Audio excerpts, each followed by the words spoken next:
to you every Wednesday morning at 10 o'clock on WJZZ Cool TV.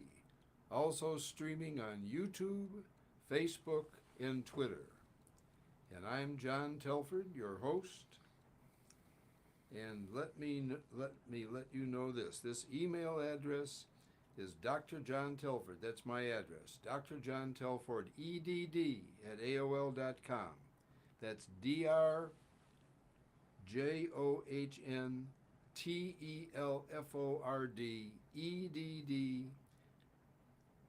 at AOL.com. I also have a show on WCHB AM 1340 that airs on Saturdays at 9:30 in the morning and Mondays at 6:30 in the evening. That's on WCHB AM 1340, Saturdays at 9:30 in the morning and Mondays at 6:30 in the evening. And I also have a show on DETIP TV that airs 24/7, DETIPTV.com.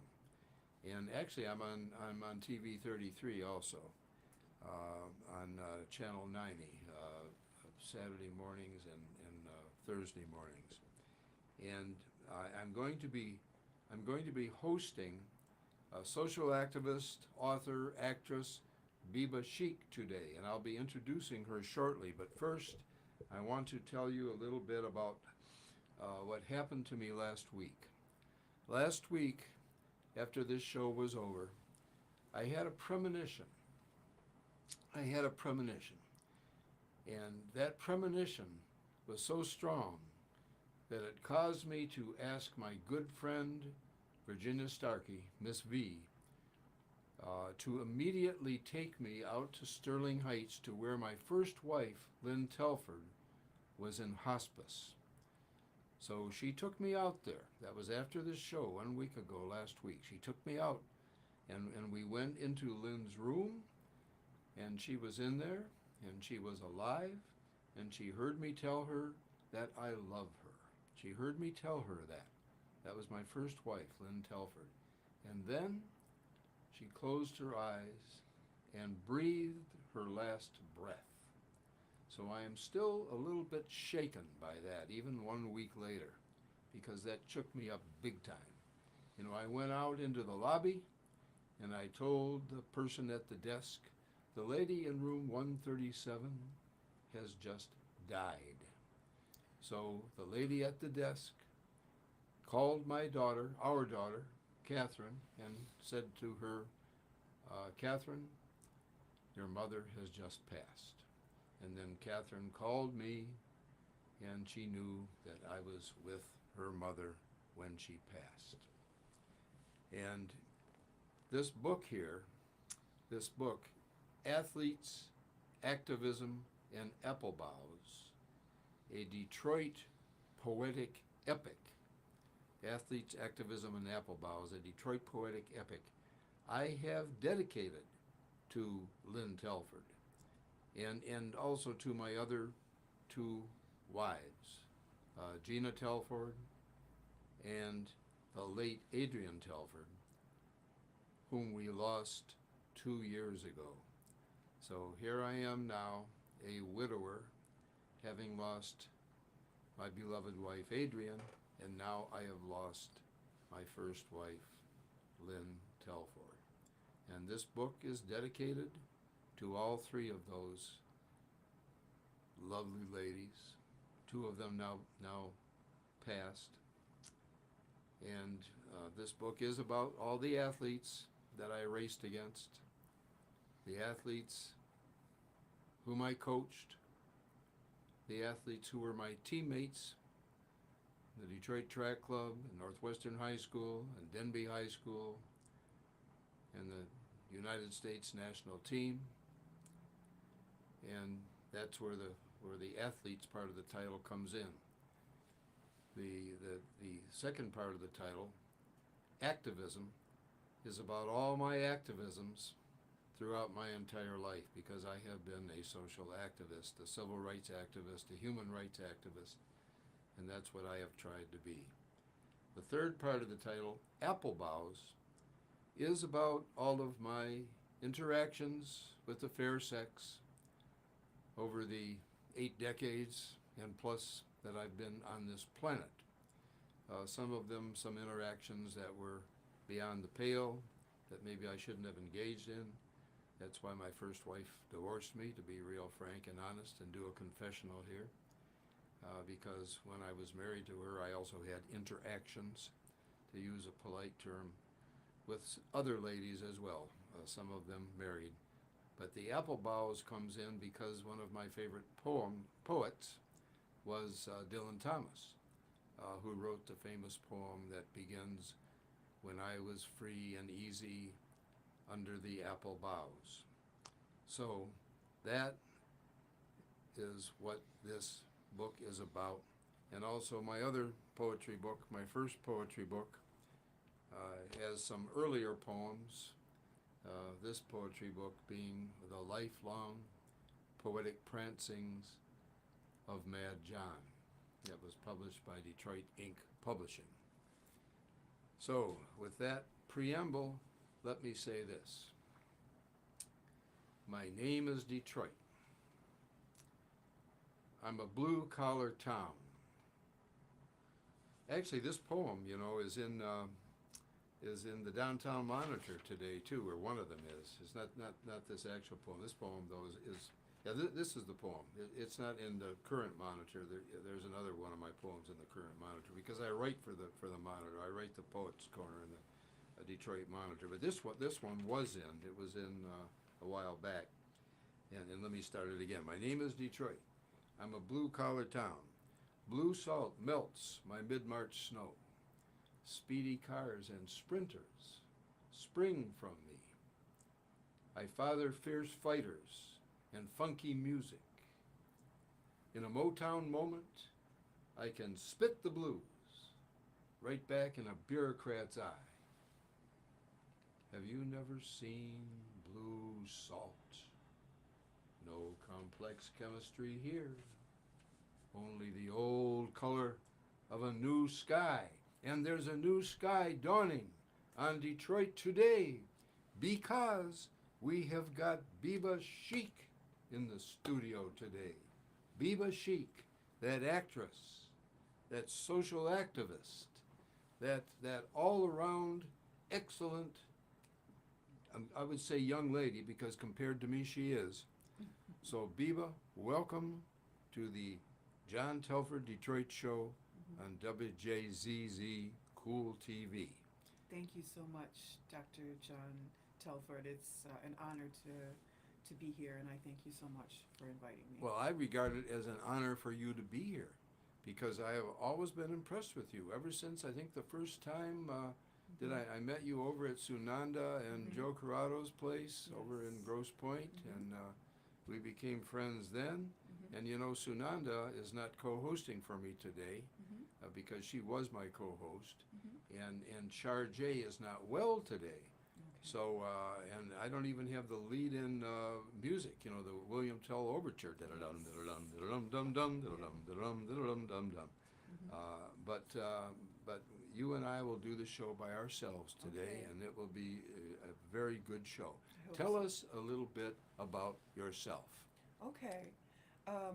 Well, I'm an author, vocalist, actress, and curator. I direct projects and I initiate them from the start to finish on all levels.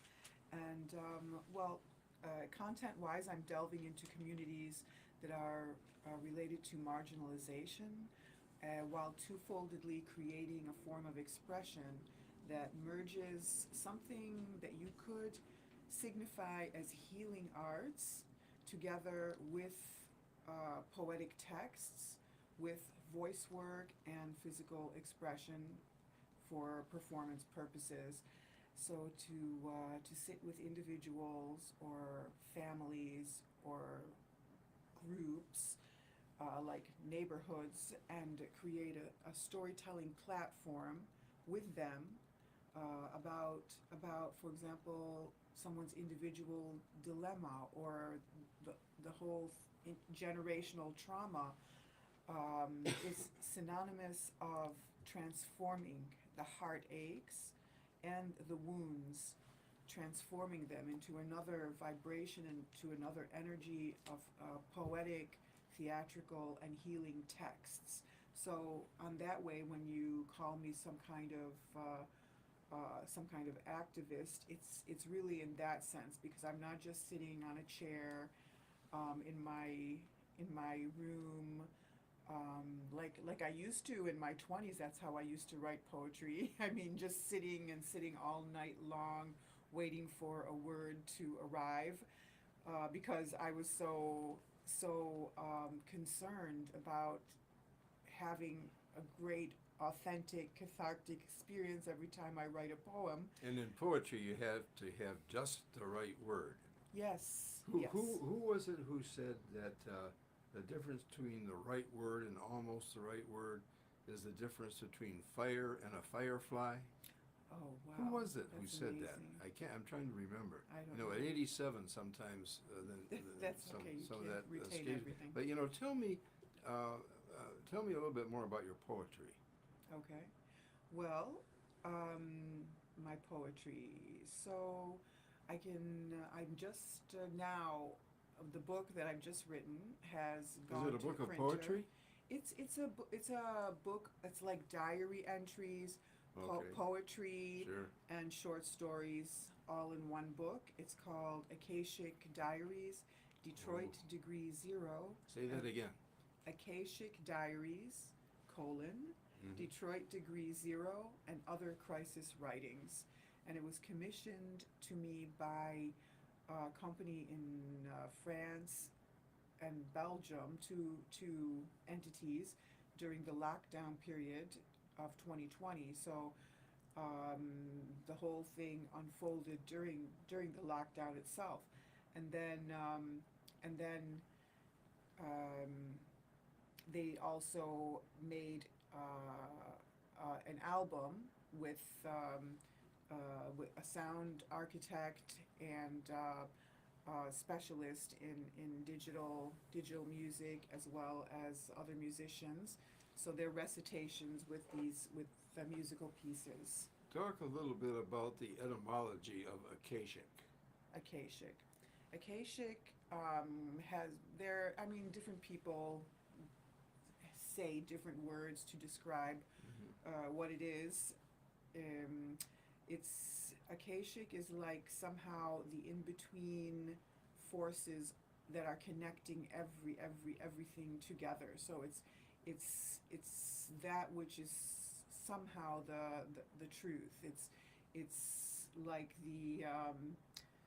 um, it's it's going from reality to the ontological, which is existence, but even pushing it one step further, it's really the substance of energy and force and vibration that connects every piece of life together. Doesn't it somehow have a connection to all of the knowledge that has ever been accumulated?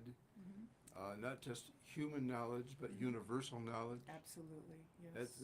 That's always been my understanding of akashic. Mm-hmm. Okay, talk a little bit about the healing aspects of what you're about. Well, through my theater work, I was guided into different ways of performance from different parts of the world through people who had been part of the Polish Laboratory Theater of Jerzy Grotowski.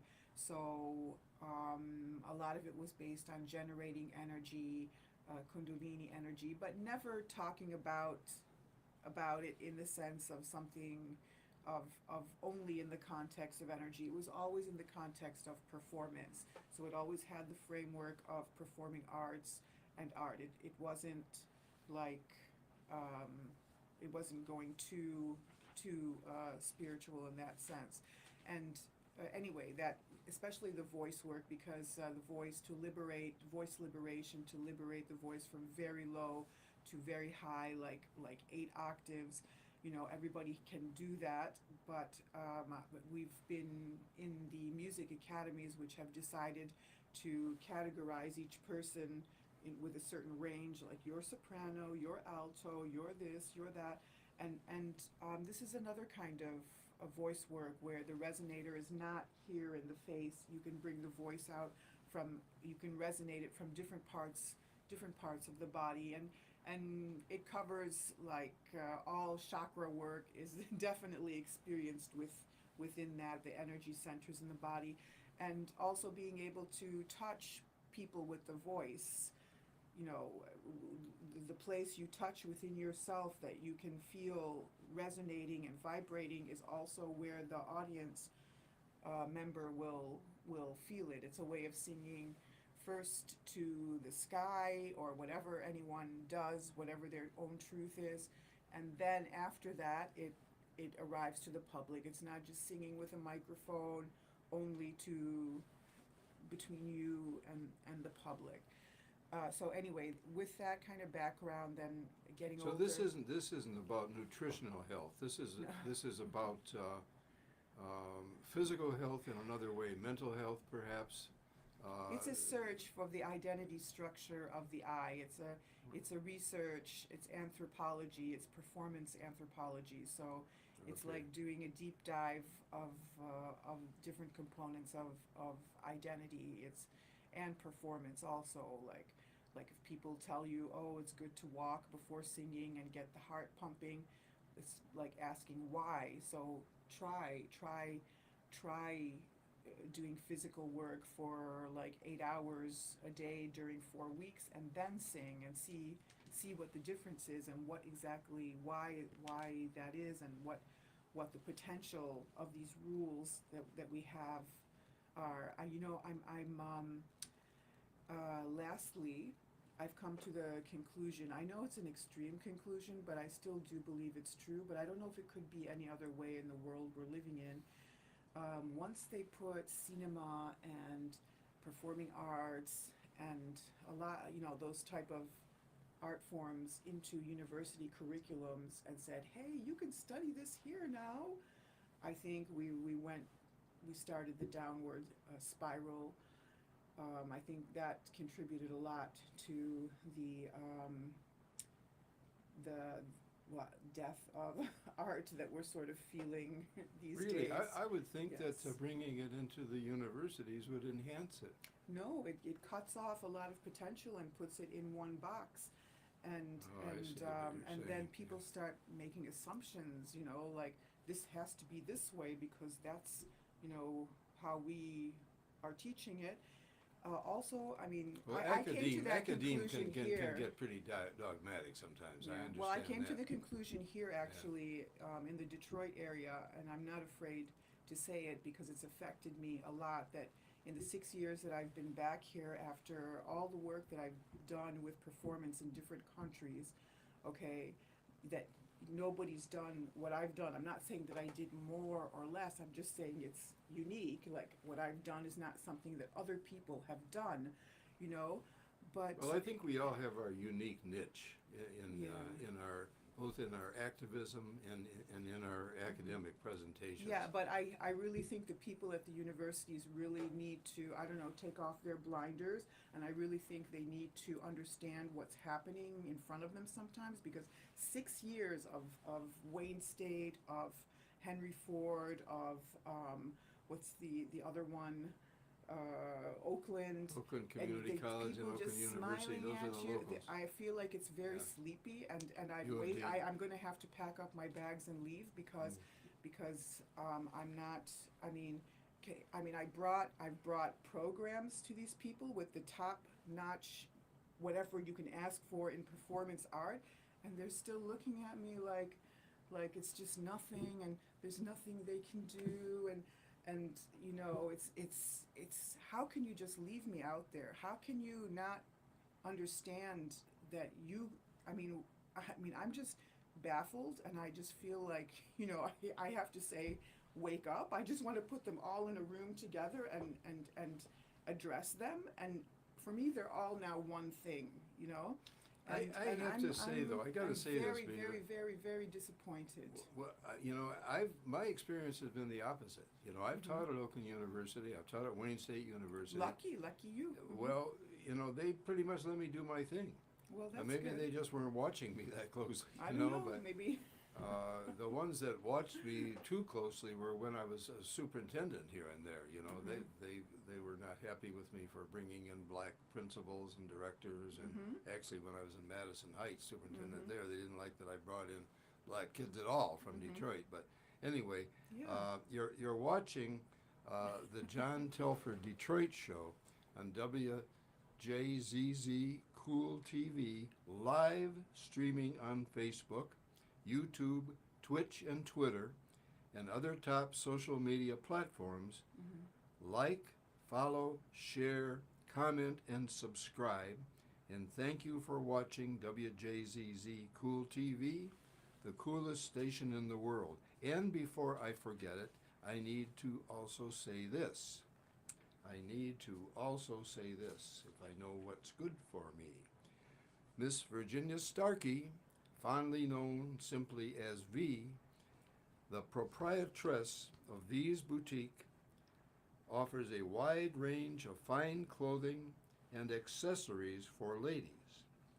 You can find all sizes of women's fine apparel in V's one-stop excellent customer service at V's Boutique for Ladies that you can't find anywhere else in Detroit anymore. V's is at 16423 East Warren Avenue. That's 16423 East Warren Avenue, right around the corner from the Alger Theater and from one of the only libraries that's still open in the city of Detroit. And I'm going to be talking about that on other shows because we've got to save those libraries. I'll also save the Detroit Public Schools while we're at it because they're taking money away from both of them, but that's another show. But if you want to buy some of V's fine apparel, make an appointment with her and call 248 668. Oh man, 248 662 6626. I forgot her phone number. Isn't that terrible? I'll try to regroup myself and remember it later on in the show. 248 662 6622. I got it. 248 662 6622. I'm having a little trouble concentrating today because I was at the chiropractor yesterday because my back went out, and I've got to go again today because I'm in a little bit of pain and it's affecting my concentration. But we are hosting Biba Sheik today. I am hosting Biba Sheik by myself today on the John Telford Detroit show, and she's been telling us a little bit about her background. And V, tell us a little bit more about your work. Yes. And I just said V instead of Biba. Biba, tell Okay. us a little bit more about your work. Yes, Dr. John. Let me see. So my nomadic work led me to orphanages, refugee camps, gypsy populations, and other underdogs of society where children were mute from traumas of being abandoned or have been trafficked or escaping bombardment. Did you say moot or mute? Mute. Mute, okay. Yes, I helped as many as I could find their voices again through artistic routes, and once voice muteness cured, then we worked on storytelling. And so this valuable knowledge that that they experienced was able to they were able to tell their stories, and from there a lot of texts, a lot of stories were developed, and they are then since 2017 I've integrated these stories in the work I do, and I've been working closely since 2017 with visual artists who from 13 countries for the visual storytelling of it. So they take the text and they make a visual storytelling of the plays and poetic pieces that I develop through this research in these places that I discussed.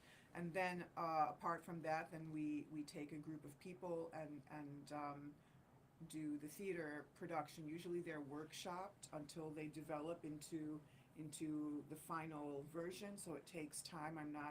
I'm working with the same plays during some years, and I'm still working on them. This series of plays that I'm working on right now. One of them, the first one, Mitli Mitlak, is a lady living alone at the end of war. So the Civil War has been announced to be over with, and it's about a lady who's been living alone during the Civil War. The second play is Right to Live, and it's also part of the same story that the war has finished. It's a great celebration. The actors of the National Theater are going to be able to go on stage again after the theater was closed for 20 years, and it's like getting out of prison. The party is like a party of freedom, and everyone has a new hope for the future, and that is followed. Then the same actors kind of transform after the intermission and become suddenly somewhere else in another mountainous zone. There's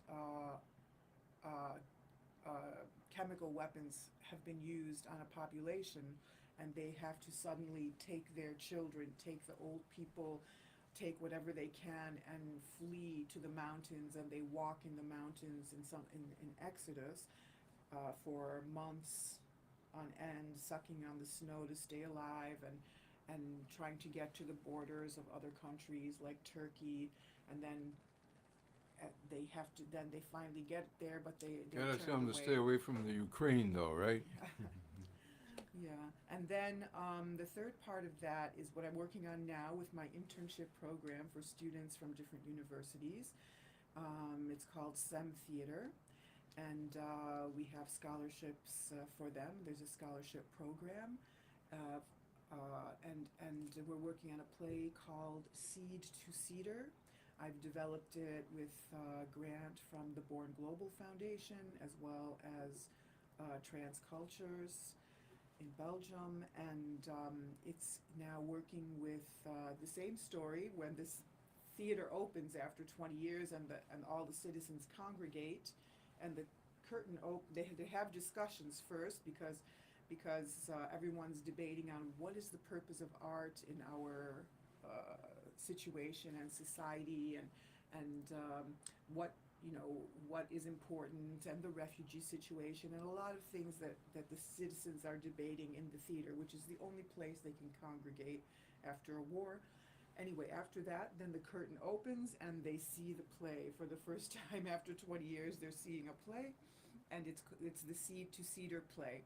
And Seed to Cedar was a script that was developed online with groups of students in the internship program, and we're working with something called biomimicry, which is a contemporary science where you look to nature to see how it behaves in order to solve societal and human problems, or to innovate.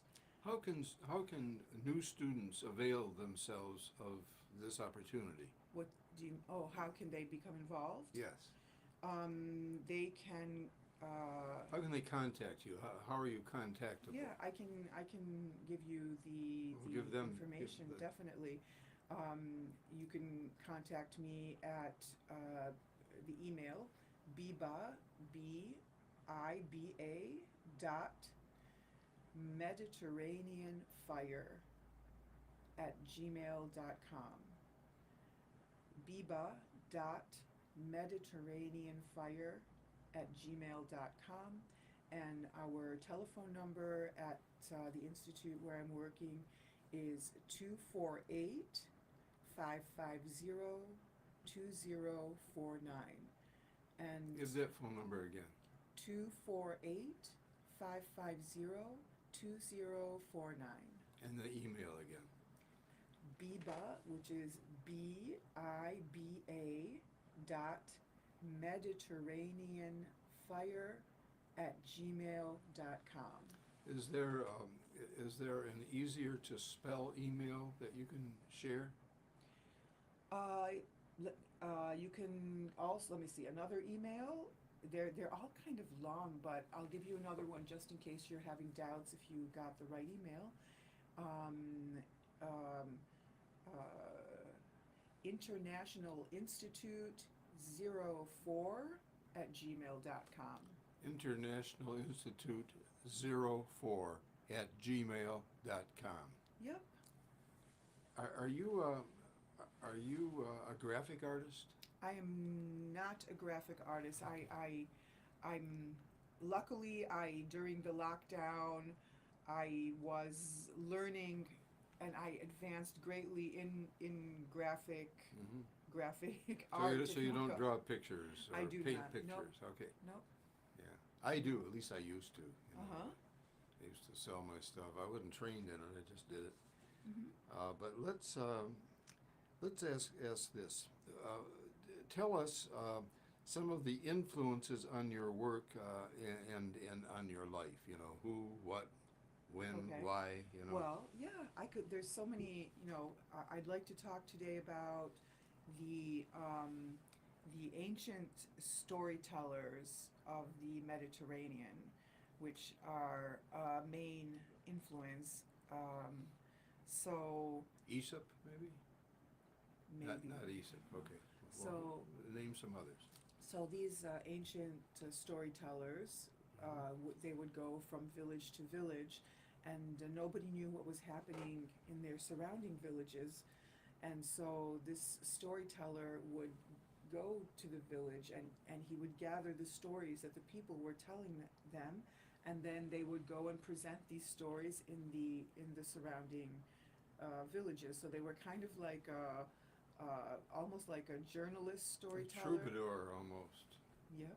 And Yeah. and then you had the Middle Eastern storyteller that was called the Hakawati, which was a problem-solving storyteller. So anyone who had a problem, who wanted to, could go to the Hakawati, and they would,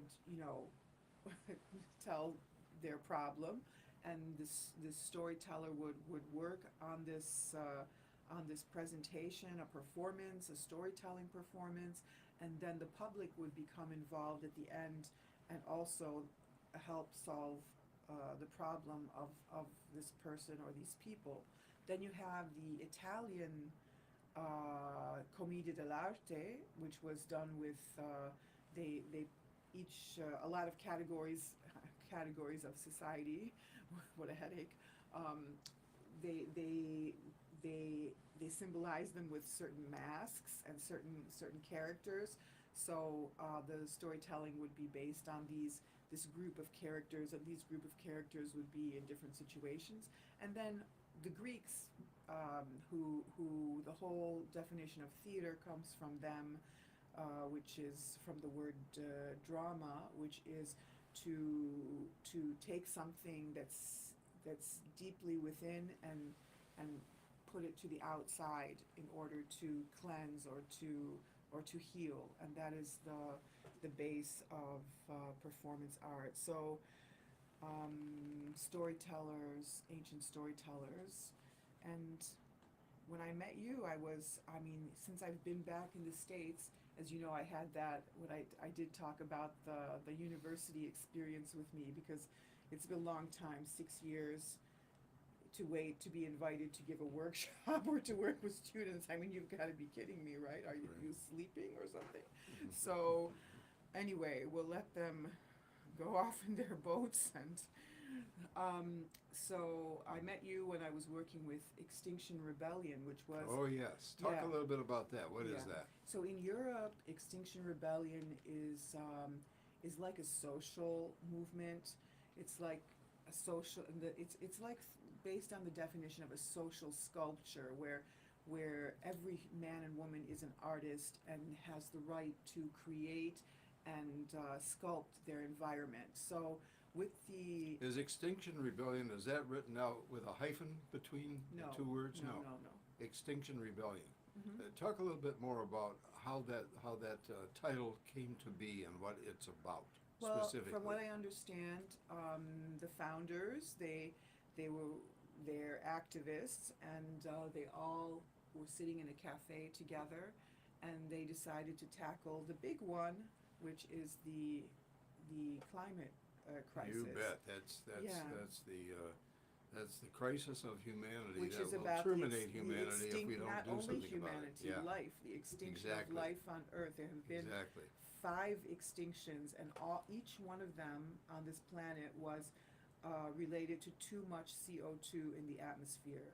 And we're there again, and the numbers that the United Nations is providing are not correct numbers. It's much worse than we're being told that it is, and you'll have scientists that will vouch for that. It's not. The United Nations are telling us something that's pretty bad. How can it be worse than that? It's yeah. We don't have the time. Are It are has they to be aware fixed that in a that they're decade, not in 20 years, not in 2050. right? It has to be fixed right now. So, Yeah. like, I just learned so much from being engaged in this movement. Little did I know, because I haven't, I came back to the States a few years ago.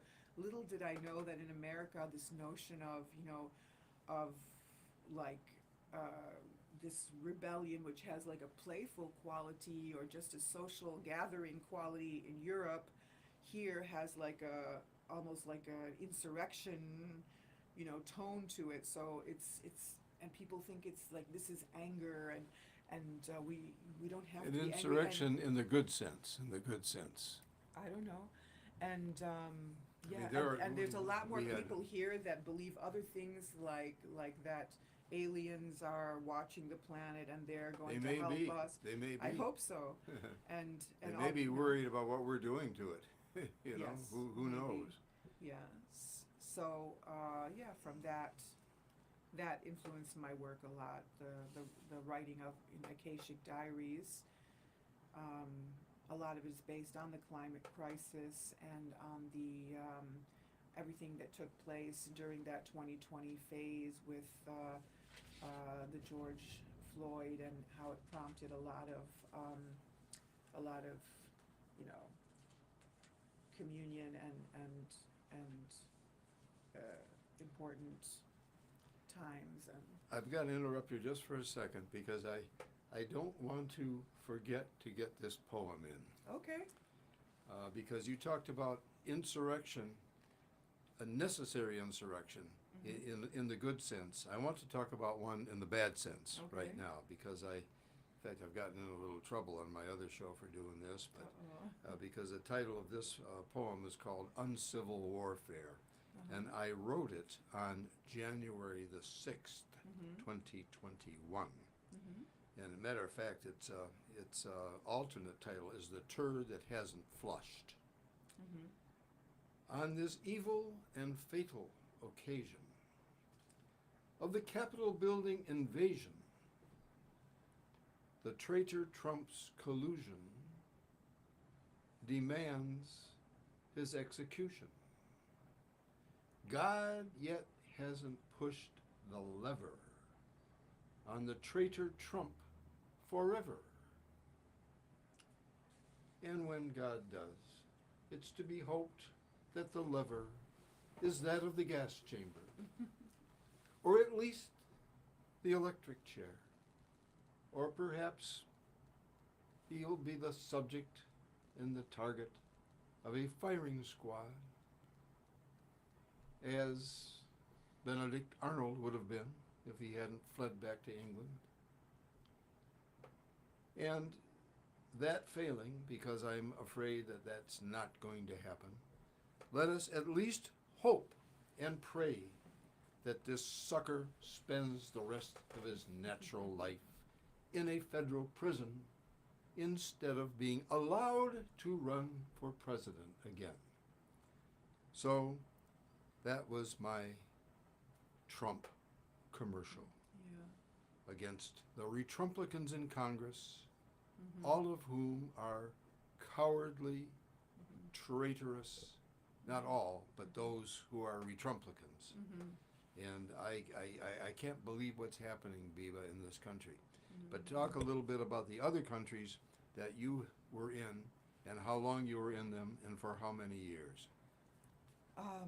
So other influences on my work came from when I left the States in a big way.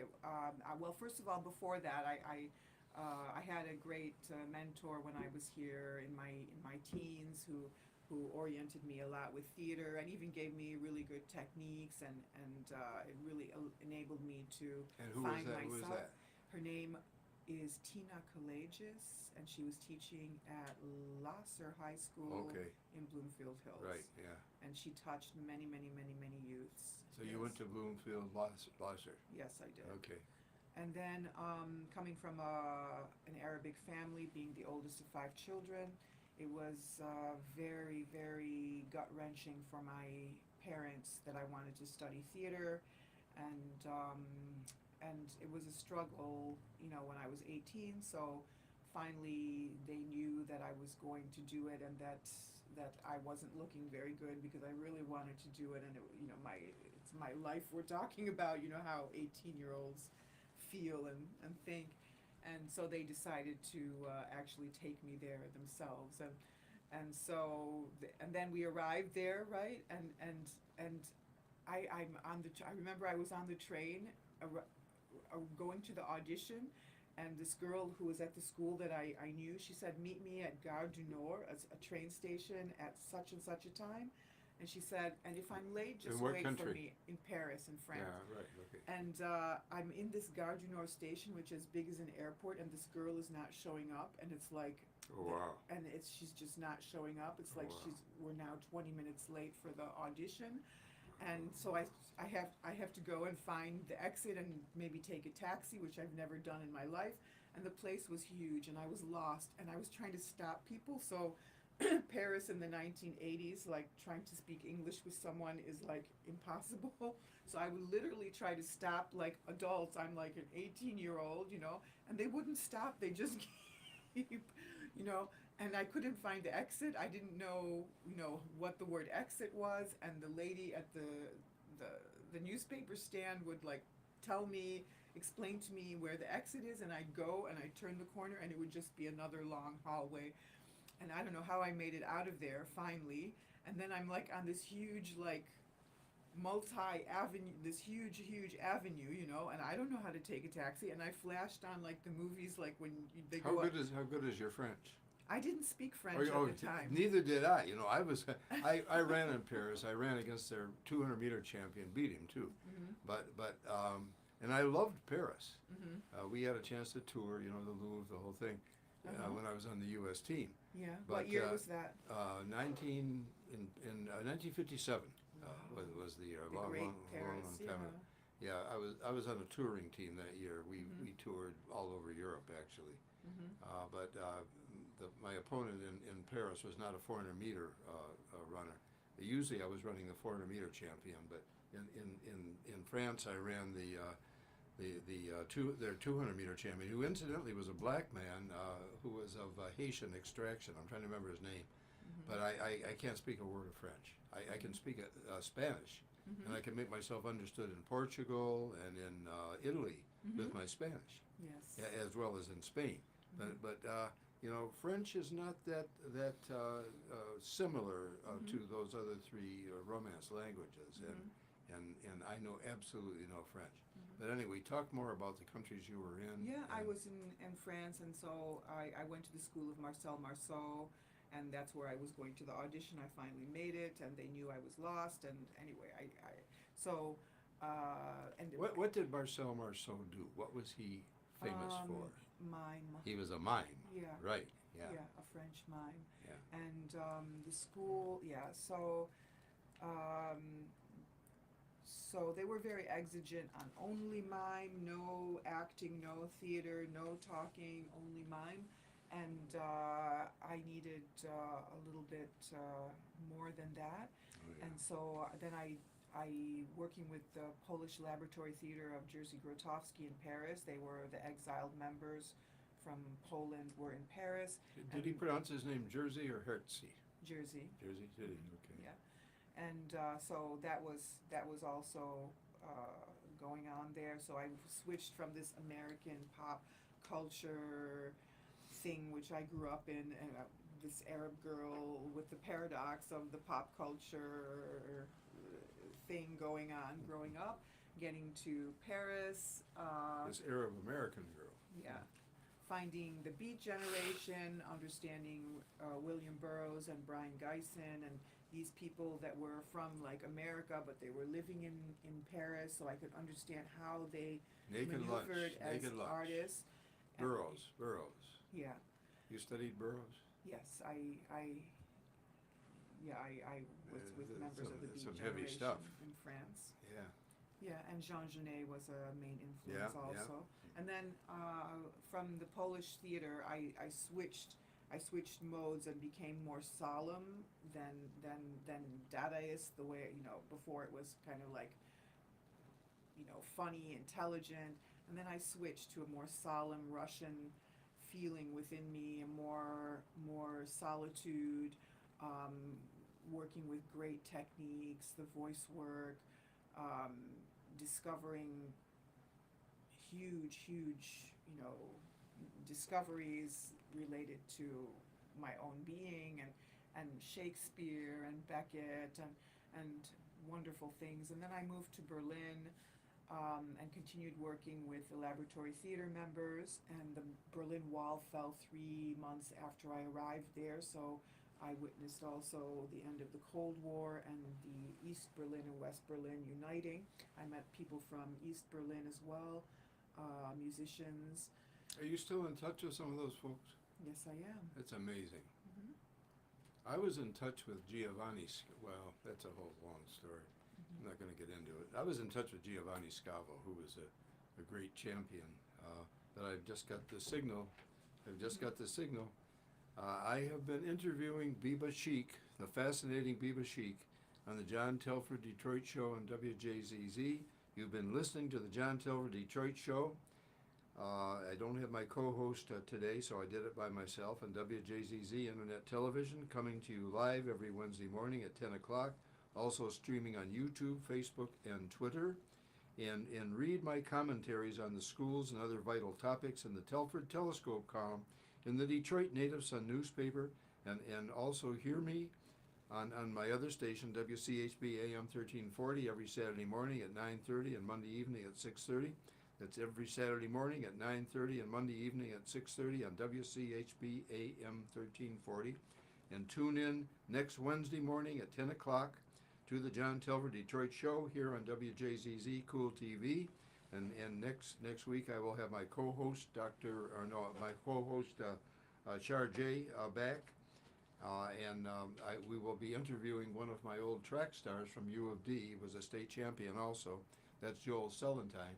So thank you for listening. And I forgot to tell him that I was giving you this book. Oh, a life. And I signed it to you. Thank you so much. And I think we're done. We may still be on a live mic though, so you gotta be careful not to swear or anything. Okay. Which I do sometimes. Uh-huh. Of course, you can swear on this show. Now, I've been remonstrated against on WCHB every now